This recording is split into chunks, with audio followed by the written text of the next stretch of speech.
നമസ്കാരം. ഇന്ന് ഞാൻ വന്നിട്ടുള്ളത് വിലായത്ത് ബുദ്ധ അതുപോലെ തന്നെ എക്കോ എന്നീ രണ്ട് സിനിമകളുടെ ബോക്സ് ഓഫീസ് കളക്ഷനുമായിട്ടാണ്. വിലായത്ത് ബുദ്ധ വെള്ളിയാഴ്ച ഏകദേശം 1,70,00,000 രൂപയാണ് നെറ്റ് കളക്ഷനായിട്ട് ഇന്ത്യ മൊത്തത്തിലായിട്ട് നേടിയിട്ടുള്ളത്. എന്നാൽ 2 CR ആണ് മൊത്തം ടോട്ടൽ കളക്ഷനായിട്ട് ഇന്ത്യയിൽ നിന്ന് നേടിയിട്ടുള്ളത്. ശനിയാഴ്ചക്കത്തെ കളക്ഷൻ നോക്കുകയാണെങ്കിൽ 1,10,00,000 രൂപയാണ് നെറ്റ് കളക്ഷനായിട്ട് വിലായത്ത് ബുദ്ധക്ക് ശനിയാഴ്ച കിട്ടിയിട്ടുള്ളത്. എന്നാൽ ടോട്ടൽ കളക്ഷൻ നോക്കുകയാണെങ്കിൽ 1,30,00,000 രൂപയാണ് കിട്ടിയിട്ടുള്ളത്. ഇനി നമുക്ക് ഓരോ സംസ്ഥാനങ്ങളിൽ നിന്നുള്ള കളക്ഷൻ നോക്കുകയാണെങ്കിൽ കർണാടകയിൽ നിന്ന് വെള്ളിയാഴ്ച കിട്ടിയിട്ടുള്ളത് 8,00,000 രൂപയാണ്. ആന്ധ്രാപ്രദേശ് തെലങ്കാനയിൽ നിന്ന് വെള്ളിയാഴ്ച കിട്ടിയത് 1,00,000 രൂപയാണ്. തമിഴ്നാട്ടിൽ നിന്ന് 4,00,000 രൂപയാണ്. കേരളത്തിൽ നിന്ന് 1,85,00,000 രൂപയാണ്.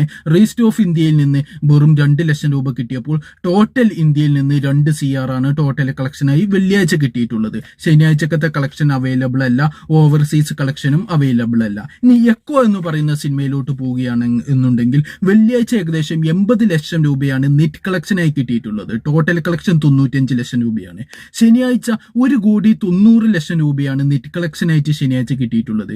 എന്നാൽ ടോട്ടൽ കളക്ഷൻ 2,23,00,000 രൂപയാണ്. ഇനി ഓരോ സംസ്ഥാനങ്ങളിലുള്ള കളക്ഷൻ വെള്ളിയാഴ്ചക്കത്ത് നോക്കുകയാണെന്നുണ്ടെങ്കിൽ കർണാടകയിൽ നിന്ന് 7,00,000 രൂപയും ആന്ധ്രാപ്രദേശ് തെലങ്കാനയിൽ നിന്ന് 1,00,000 രൂപയും തമിഴ്നാട്ടിൽ നിന്ന് 3,00,000 രൂപയും കേരളത്തിൽ നിന്ന് 82,00,000 രൂപയും റീസ്റ്റ് ഓഫ് ഇന്ത്യയിൽ നിന്ന് 2,00,000 കിട്ടി. അങ്ങനെ ടോട്ടൽ 95,00,000 രൂപയാണ് വെള്ളിയാഴ്ച കിട്ടിയിട്ടുള്ളത്. പക്ഷേ ശനിയാഴ്ച വലിയ തോതിൽ കളക്ഷൻ ഉയർന്നിട്ടുണ്ട്.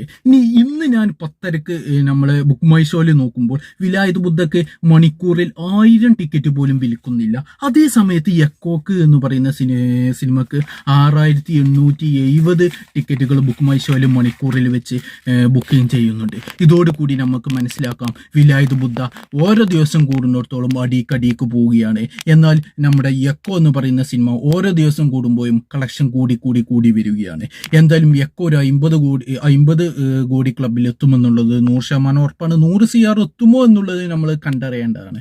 എൻ്റെ അഭിപ്രായത്തോടെ 40 കോടിക്കും ഒരു 60 കോടിക്കും ഇടയിൽ എക്കോ എന്ന് പറയുന്ന cinema collection total world wide collection നേടാൻ സാധ്യതയുണ്ട്. അതേ സമയത്ത് വിലായത്ത് ബുദ്ധ ഒരു 20 കോടിക്ക് താഴെയായിരിക്കും വേൾഡ് വൈഡ് കളക്ഷൻ വരിക എന്നുള്ളതാണ് എൻ്റെ ഒരു നിഗമനം. എന്തായാലും നിങ്ങളുടെ അഭിപ്രായം കമന്റ് ബോക്സിൽ രേഖപ്പെടുത്തുക. നന്ദി, നമസ്കാരം.